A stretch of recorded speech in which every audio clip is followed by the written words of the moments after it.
ஓம் ஸ்ரீ வாராகி சரணம். என் தங்கமே, கண் திருஷ்டி விலக அமாவாசை அன்று இரவில் நாம் ஏற்ற வேண்டிய தீபம்.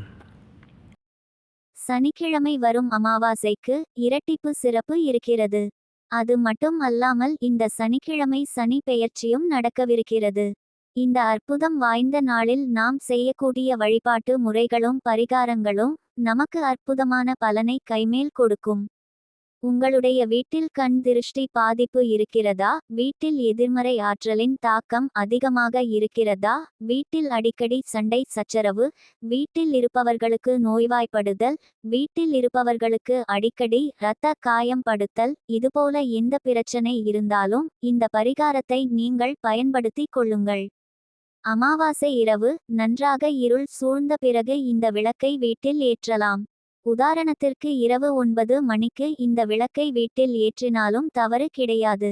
ஊமத்தங்காய் எனறு ஒன்று இருக்கிறது. பெரும்பாலும் இது நம்மில் எல்லோருக்கும் தெரிந்த காய்தான்.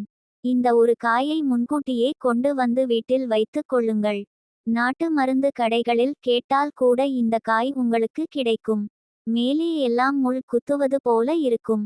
அந்த ஊமத்தங்காயை இரண்டாக வெட்டி உள்ளே இருக்கும் விதைகளை எல்லாம் நீக்கிவிட்டு அதை விளக்கு போல தயார் செய்து கொள்ளுங்கள்.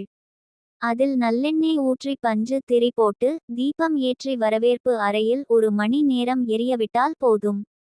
வீட்டை பிடித்த கண்திருஷ்டி, தரித்திரம், கெட்ட சக்தி அனைத்தும் விலகிவிடும்.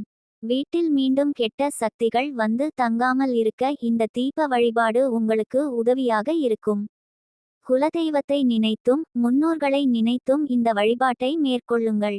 அமாவாசை இரவு 1 மணி நேரம் இந்த தீபம் உங்கள் வீட்டில் ஏற்றினால் போதும்.